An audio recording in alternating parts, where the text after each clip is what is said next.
माननीय सभापति जी, संशोधन बहुत संक्षिप्त है, लेकिन इसको एक अच्छा कारण बनाकर माननीय सदस्यों ने बैंकिंग व्यवस्था के संबंध में जो चुनौतियां हैं उस पर अपनी चिंताएं और अपने सुझाव रखे हैं। और ये चिंताएं स्वाभाविक हैं।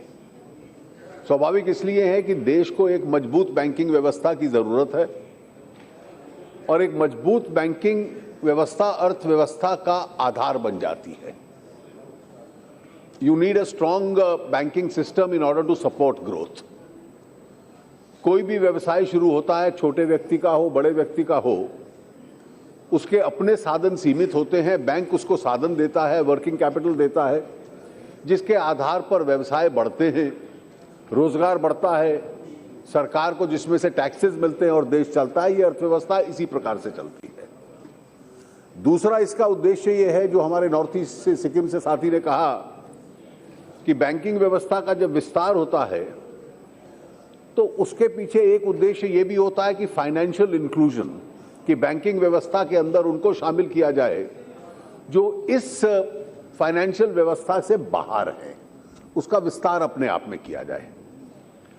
लेकिन पहले कई बार भी इस देश की बैंकिंग व्यवस्था को अपने प्रकार की चुनौतियां मिली हैं। सन 2001 में एनपीएस की जो स्थिति थी वो 13.11% पहुंच गई थी, 13% से ज्यादा पहुंच गई थी। और उस वक्त हमारे पास जो व्यवस्था होती थी बैंक से पैसा वापस लेने की, कि बैंक कोर्ट में जाता था, केस डालता था, जिसके खिलाफ केस डालता था 20 साल लगते थे उसको पैसा वसूल करने में। और जब कोर्ट का ऑर्डर आ जाता था तो जो देनदार होता था, डेटर होता था, उसके कोई एसेट्स होते नहीं थे। अगर एसेट्स होते थे तो उन पे जंग लग गई होती थी और बैंक की वसूली बड़ी कठिन हो जाती थी। और उस को पहली बार ये सोचा गया और 90 के दशक में एक नई व्यवस्था बनाई गई कि जिसमें कोर्ट के स्थान पर डेट रिकवरी ट्राइब्यूनल्स बनाए। और डेट रिकवरी ट्राइब्यूनल का उद्देश्य यह था कि कोर्ट नहीं होगा, एक ट्राइब्यूनल होगा, ट्राइब्यूनल में जल्दी हो जाएगा।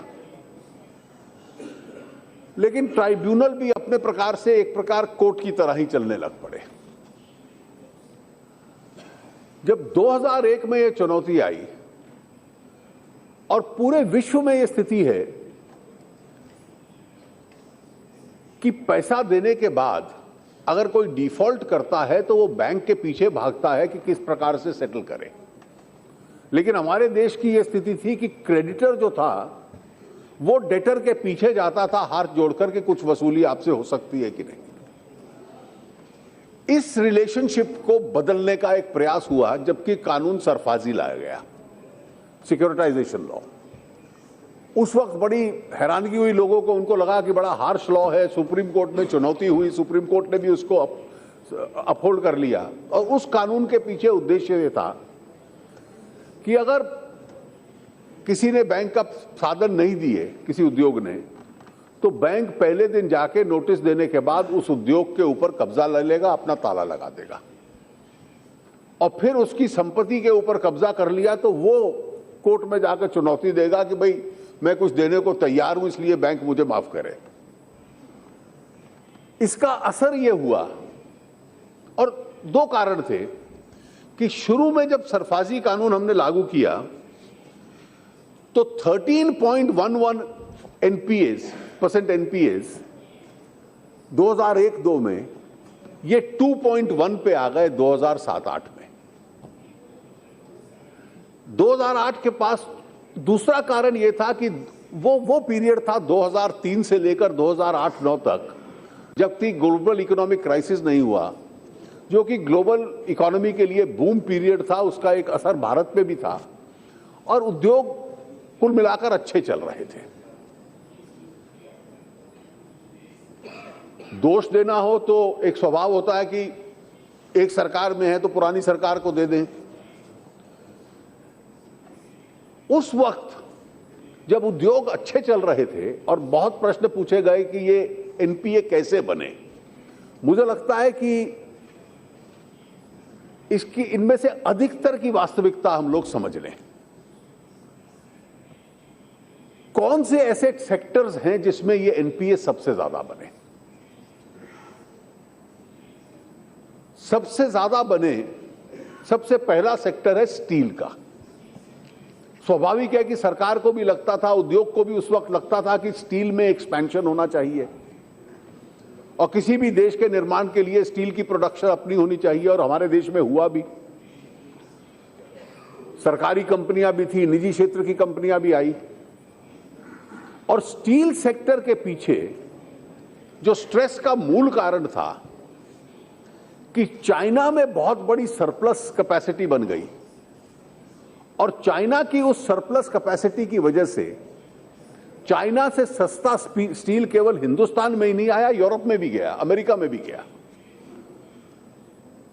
ब्रिटेन की कंपनियां, जिनमें से भारतीय कंपनी टाटा ने जिनको अक्वायर किया था, उनकी इंडस्ट्रियल सिकनेस के पीछे यही कारण था, और ये पूरे विश्व की स्टील कंपनियों को अन्य देशों में प्रभावित करने लग पड़ा।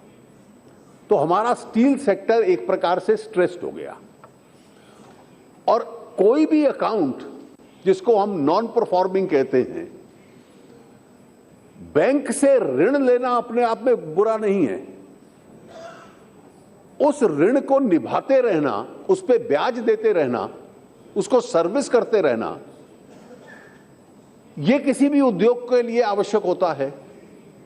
लेकिन जब आप 90 दिन के लिए उस ऋण को वापस, उसकी किस्त भी नहीं दे पाते ब्याज की, तो वो जो परफॉर्मिंग एसेट होता है, परफॉर्मिंग एसेट वो होता है which is able to service its debt. जो सर्विस नहीं कर पाता अपने डेट को, वो नॉन परफॉर्मिंग डिक्लेयर हो जाता है, और उसके अपने बैंकिंग व्यवस्था में एक परिणाम होते हैं। तो स्टील सेक्टर में ये तकलीफ आई, अलग अलग देशों ने उसको अपने हिसाब से निपटा। हमने भी थोड़ा सा कस्टम ड्यूटी बढ़ाई, फिर मिनिमम इंपोर्ट प्राइस हम लोगों ने तय किया, जिससे थोड़ा सा अब स्टील सेक्टर के अंदर थोड़ा स्ट्रेस कम अपने आप में होने लग पड़ा।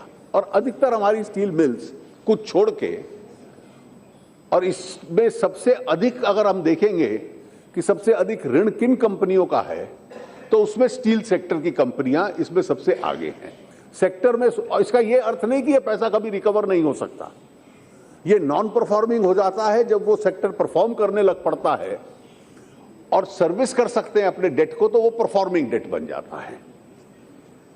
पावर के क्षेत्र में दो प्रकार की चुनौतियां थी। एक चुनौती थी स्टेट डिस्ट्रीब्यूशन कंपनीज, डिस्कॉम्स, और ये राज्य सरकारों के लिए एक लेसन था कि आपको बिजली एक दर के ऊपर उपलब्ध हो रही है और आप उसको बेच रहे हैं सस्ते दर पे औसतन, और इसलिए जिन राज्यों ने ये व्यवस्था बनाई, उनकी स्टेट डिस्कॉम्स भी काफी बड़ी नॉन परफॉर्मिंग अकाउंट होल्डर्स बन गई। निजी क्षेत्र की जो कंपनियां थी, उनको लगता था कि भारत का औद्योगिकरण बढ़ेगा, इसलिए थर्मल पावर के लिए कोयले की खानें दी गई, कोई हाइडल सेक्टर की कंपनियां आई, और आज पहली बार जब हम देश में आज से 10 साल पहले, 5 साल पहले करते थे वी आर पावर शॉर्ट, आज एक पावर सरप्लेज हो गई है, और अगर इंडस्ट्रियल प्रोडक्शन उस सीमा तक नहीं बढ़ी तो उस बिजली को उठाने वाले कोई नहीं है, और इसलिए क्योंकि उसके लिए खरीदार नहीं मिल रहा, आज सरप्लस पावर है, तो कई प्राइवेट सेक्टर कंपनीज भी बिजली की उसमें तकलीफ में आई। टेक्सटाइल की, उसके लिए हमने पूरा उदय की योजना बनाई और उसको सेक्टोरल एलिमेंट को कम से कम जो सरकारी डिस्कॉम से राज्यों के, उसका हल ढूंढने का एक प्रयास किया। टेक्सटाइल में यह हुआ, कुछ इंफ्रास्ट्रक्चर प्रोजेक्ट्स में, रोड्स वगैरह में हुआ, और इन 4 सेक्टर्स की वजह से मूलतः अधिकतर ये अकाउंट्स अपने आप में एनपीए हुए।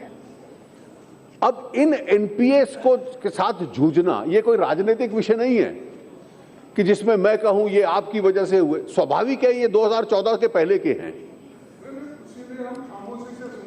और इसलिए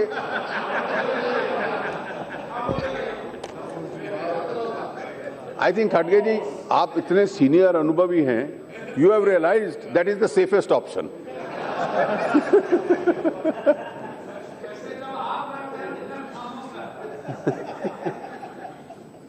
अब जब 2008-9 से लेकर 12-13 तक ये लोन्स बड़े दिए जा रहे थे,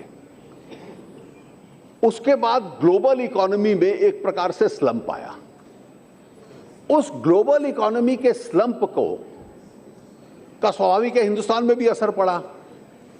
तो स्टील कैपेसिटी ज्यादा थी, स्टील को उठाने वाला कोई नहीं था, चाइना से स्टील आ रहा था। टेक्सटाइल सेक्टर में स्ट्रेस था। इंफ्रास्ट्रक्चर प्रोजेक्ट्स रोड सेक्टर के एकदम जो दोबारा गडकरी जी ने शुरू करवाए वो एकदम स्टैंड स्टिल पे थे। पावर कैपेसिटी की ये प्रॉब्लम थी। और ये जो आप आंकड़ा गिनाते हो कि why are they now increasing, ये उस वक्त के लोन पे कृपया याद रखिए, जो अब बढ़ रहा है वो सिर्फ ब्याज बढ़ रहा है, ये कोई नया लोन नहीं है। ये पुरानों पे ब्याज बढ़ता चला जा रहा है। अब इसको हल करने का तरीका क्या है, वो हल करने का तरीका ढूंढना है। That's the short question. और इसको मैं चाहूंगा कि सारा सदन राजनीति से ऊपर उठकर, ये मैंने इसमें विश्व की स्थिति का भी, औद्योगिक स्थिति का भी कई कंट्रीब्यूशंस हैं। इसमें कई केसेस ऐसे हैं जो फ्रॉड के केसेस भी हो सकते हैं। पैसा लिया, उसको डाइवर्ट किया। उन केसेस में वो केवल रूटीन एनपीए नहीं है, वो अपने प्रकार का दूसरा ऑफेंडर है जिसके लिए उस पर क्रिमिनल कार्रवाई भी होगी और बैंक अपना रिकवरी की प्रक्रिया भी करेंगे। बैंक के पास डीआरटी में केस डालने की एक पैरेलल व्यवस्था है। सरफाजी में उसके एसेट्स लेने की व्यवस्था है। मान लीजिए आज सरफाजी में जाकर हम कोई पावर बिजली का प्लांट ताला लगा के ले लेता है बैंक, पर उसमें बिजली पैदावार कौन करेगा, उस बिजली को खरीदेगा कौन, ये चुनौती रहेगी।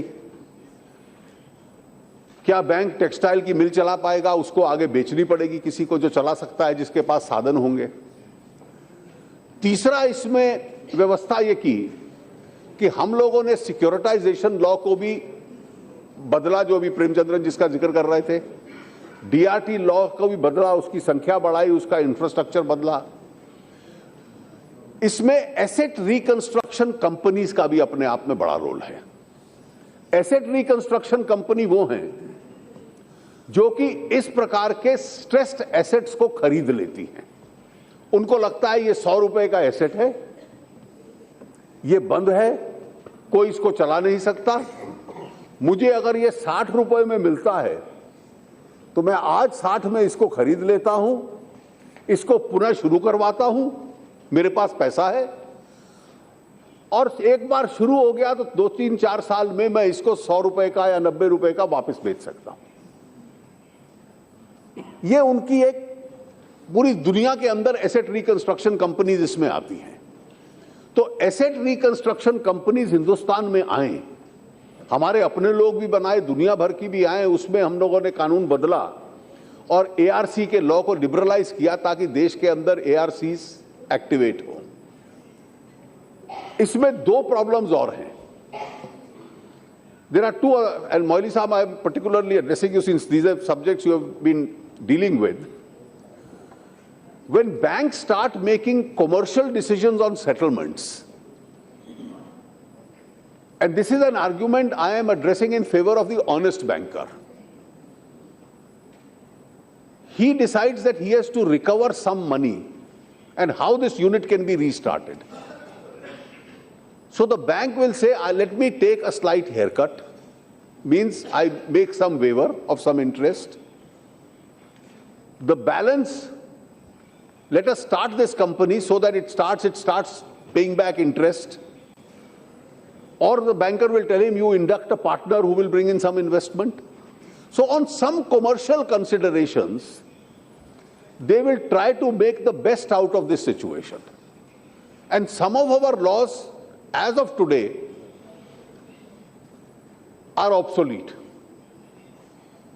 One of the reasons why this is not happening is the fear of the language of Section 13 of the Prevention of Corruption Act. An honest decision taken by a banker with an honest motivation, based on commercial considerations, 5 years later will come up before an investigative agency. Why did you settle like this and not settle like this? On the spur, he took an honest decision. And therefore, our laws have been drafted, particularly Section 13. It's a law of the pre-liberalization era, 1988. And therefore, it, instead of being a provision which will deal essentially with corruption, it can also be today extended to decisions which are honestly taken, but with passage of time may look to be erroneous from another point of view. Now, whether an erroneous decisions with the wisdom of a historical hindsight itself an act of corruption or not, when you deal with this situation, so we have a accompanying situation now to say that why doesn't the single bank go? Now, most of these loans, the big ones, are not given by one bank. They are given by a multiple consortium of banks. And this is the answer to your question, Premchandran. This consortium of banks, individual bankers, when they make these settlements, think half a dozen times what will be the consequences on me personally. So we have, the Reserve Bank, we have appointed oversight committees that any settlements they do will be then looked into by the oversight committees, which also comprise of very senior people who have been in the banking system and the vigilance system in the past. So they will advise them, all right, this looks reasonable. Now, in a joint mechanism, there can be two views between banks. Shall I take the risk and go in for this settlement? Shall I take the risk and not go in for this settlement? And therefore, these NPAs continuing for the last 5-7 years and increasing in interest, a stalemate situation has existed. So last year and I must compliment India's Parliament, I introduced the bankruptcy code, and this is for all those people who criticize our parliamentary functioning. This law was needed. I introduced the bill in December 2015. It was passed by both houses of parliament in April-May 2016. It went through the Joint Select Committee. So introduction, Joint Select Committee, passage. The entire process took 4 to 5 months, and it became a law. It's probably one of the most important laws in recent history that we have passed. So with great speed, Parliament exercised its duty and passed a law. Today, creditors are at liberty to move the IBC. An individual bank is at liberty. What do you do in a consortium situation? How do you find the best solution? And the IBC mechanism is that when the insolvency petition goes to the bank, that there is a commercial insolvency, he is unable to pay his creditors, the NCLT which deals with it has a 180-day period that they have to resolve the whole issue in 180 days.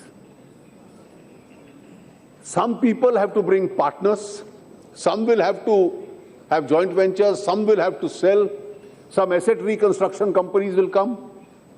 So those who don't have the money can't continue to sit on the asset and allow the asset to rust, not pay the banker, and the banker in turn, being short of funds, is unable to give loans to others and unable to support the growth.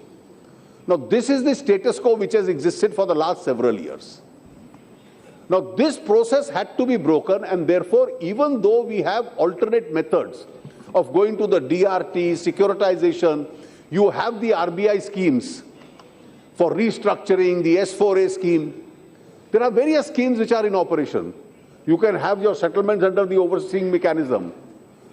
But this is one expeditious mechanism for these large loans where there are multiple creditors, that the RBI, tomorrow if the RBI is a regulator, but the RBI has several other functions in relation to the health of the banks also. And therefore, under the old act, whether the RBI can exercise in this regard a general power or not, this was an issue in debate. So a specific power in consultation with the RBI was considered. Is this not public interest where NPAs have accumulated? You see, this issue, Dada, was discussed at length. And there were two views, that the general power may not include this power. There were two views. One view was exactly what you are saying. The other view was this, and therefore to obviate any controversy, it's a very short amendment. The RBI will direct the consortium of banks, go and move an IBC insolvency petition.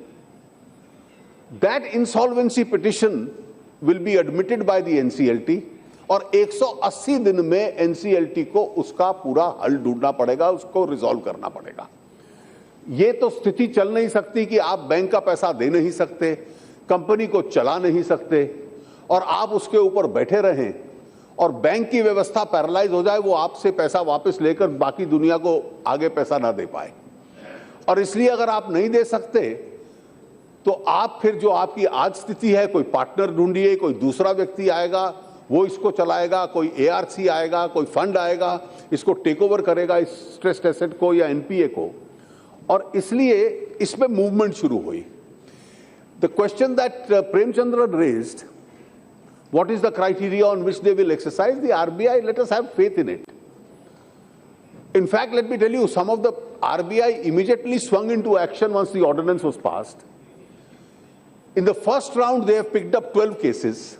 I am sure there will be many more to follow. In all the 12 cases, the insolvency petitions have been filed literally at great speed. Each insolvency petition is now proceeding, and we will shortly see the process of resolution coming. The resolution will be that somebody has two companies. He sells one, puts the money that he gets into the other, he inducts a joint venture partner, or he exits himself and brings somebody who has the liquidity. So any form of multiple solutions is possible as a resolution itself. But at the end of the day, we need to save these companies. We need to save these jobs. They are national assets. We need at the same time to have liquid companies which are able to pay the banks back. And this argument, Premchandran, what is the criteria? Why have you selected me and not somebody else? People challenge this power exercised by the RBI in courts also. But let me tell you, nobody can claim a right of equality in the matter of not paying the banks back.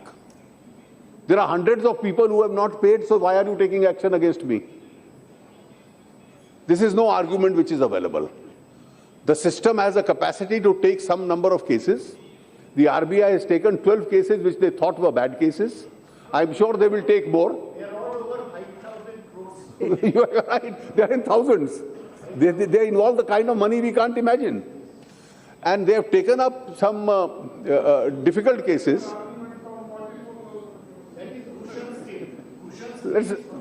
Please. Yes. Now, therefore, instead of saying that, oh, the loan was given, I don't know why the loans were given. It was probably given under the impression that at this time there is an economic boom period, let us expand industrial activity. This was probably the impression. Nobody anticipated the 2008-9 global economic crisis. Nobody anticipated that the commodity crisis on the world will collapse. After all, in the last 3-4 years, prices of commodities in the world have collapsed, and therefore that also had an impact. And we are therefore trying to find a solution out of a difficult decision itself. Some of our laws, and that is why I referred, are outdated. They act as an impediment rather than expediting these settlements. And therefore, this kind of a mechanism was considered necessary. This mechanism has taken effect, and at the end of the day, what will this mechanism do? This mechanism will select the defaulter, direct the banks to move immediately against the defaulter, and then in 180 days, the NCLT will find a resolution to this. Now, any one of us seriously can't have an objection to this process, because this is a process of trying to recover public money which belongs to these banks. One last issue that let me say, इसमें आपने कहा public sector bank क्यों है? ये बहुत अच्छा सवाल था. आज भी जो इकोनॉमिक डेवलपमेंट के लिए, इंफ्रास्ट्रक्चर के लिए, इंडस्ट्री के लिए, सरकार के कई सामाजिक कार्यक्रमों के लिए लेंडिंग में पब्लिक सेक्टर बैंक काफी आगे है. कई अच्छे प्राइवेट सेक्टर बैंक्स हैं देश में, उनका लोन पोर्टफोलियो एक सेफर लोन पोर्टफोलियो है. हाउसिंग लोन, कार लोन, जहां वसूली एक एसेट के अगेंस्ट होती है और वो सरल होती है, और इसलिए रिटेल, जिसको रिटेल बैंकिंग कहते हैं, तो इसलिए प्राइवेट सेक्टर बैंक्स भी कर रहे हैं इंडस्ट्रियल लेंडिंग, लेकिन पब्लिक सेक्टर बैंक्स ने इस देश के उद्योगीकरण को खूब सपोर्ट किया है, और उसमें एक रिस्क है, उस फाइनेंसिंग में रिस्क है, इसलिए पब्लिक सेक्टर का पैसा इसमें ज्यादा है. कुछ प्राइवेट सेक्टर बैंक्स का भी इसमें है, और वो प्राइवेट सेक्टर का उतना ज्यादा नहीं है जितना पब्लिक सेक्टर्स का है, लेकिन वो प्राइवेट सेक्टर बैंक भी इस व्यवस्था का लाभ उठा सकते हैं जिनका है इंडस्ट्रियल लेंडिंग में, और ये कारण है कि पीएसयूज का ज्यादा है और प्राइवेट सेक्टर्स का रिलेटिवली परसेंटेज की दृष्टि से कम है. इन शब्दों के साथ माननीय अध्यक्ष जी, मैं देखिए, चिट फंड कंपनी का विषय अलग है. चिट फंड कंपनी में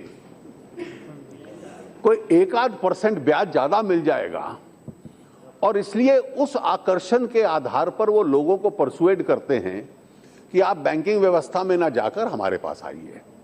आज भी मैं कहूं, आज भी अन्य सेफर ऑप्शंस हैं. एक स्टेज जब था कि जब इन्फ्लेशन, मुद्रास्फीति 10% के करीब थी, तो आपको बैंक के फिक्स डिपॉजिट पे 9% मिल जाता था, पर आप उधार लेने जाते थे तो 14% और 15% पे मिलता था. घर बनाना है तो इतना महंगा उद्योग, अगर आप 15 और 16% पे ब्याज लेकर उद्योग लगाने की कोशिश करोगे तो आप विदेशी कंपनियों से, बाहर के देश को उससे कम्पीट नहीं कर पाओगे. तो धीरे धीरे अर्थव्यवस्था को एफिशिएंट बनाने के लिए इंटरेस्ट रेट्स रीजनेबल होंगे. जब बैंक को डिपॉजिट रेट और लेंडिंग रेट दोनों स्वाभाविक कम होंगे, इसलिए पूरे विश्व में यह व्यवस्था बनी है कि पेंशन फंड्स, अन्य ऐसे फंड्स बैंक्स व्यवस्था में, अन्य इंस्टीट्यूशंस के जो अवेलेबल होते हैं, जहां जो लोग सेफ इन्वेस्टमेंट चाहते हैं उनको अन्य बनता है. तो इस बार आपको याद होगा कि सीनियर सिटीजन्स के लिए प्रधानमंत्री जी ने घोषणा की थी 31 दिसंबर को, क्योंकि इंटरेस्ट रेट फ्लक्चुएट करते हैं तो उनको एक अच्छा स्तर मिल जाए. तो हम लोगों ने आरंभ कर दिया है, उसमें लाखों लोग शामिल हो रहे हैं. जो सीनियर सिटीजन्स के लिए LIC उसका संचालन कर रही है, जो फिक्स्ड इंटरेस्ट है, 8% इंटरेस्ट है, लेकिन कैलकुलेट करो तो उसका क्यूमुलेटिव इफेक्ट 8.3% बन जाता है. वो ब्याज बदलेगा नहीं, वो पेंशन स्कीम है अपने आप में, और कोई भी सीनियर सिटीजन उसमें अपना पैसा लगा सकता है, उसको वो मिलती रहेगी. इसलिए इस प्रकार की व्यवस्थाएं उनके लिए बनती रहे, ताकि ये लोग कम से कम इन चिटफंड कंपनियों की तरफ आकर्षित ना हो. जो फ्रॉड ये चिटफंड कंपनीज कर रही हैं, उसमें पुरानी कंपनियों के संबंध में सेबी कार्रवाई कर रही है. सुप्रीम कोर्ट ने भी उस पर ओवरसाइट कमेटी बनाई हुई है, जिनका नाम आपने लिया उन पे भी बनी हुई है. और हम लोग एक ड्राफ्ट लॉ हम लोगों ने बनाया है कि जिन चिटफंड कंपनियों की एक्टिविटी अब बंगाल में है या उड़ीसा में है, तो वो तो केवल अपने राज्य के लिए बना सकते हैं. पंजाब अपने राज्य के लिए कानून बना सकता है. What do you do with regard to those who have a multi state all India operation? तो उसके लिए एक सेंट्रल लॉ हम लोग ड्राफ्ट कर रहे हैं, और बहुत शीघ्र ही आपके सामने वो चर्चा के लिए भी आएगा. Thank you.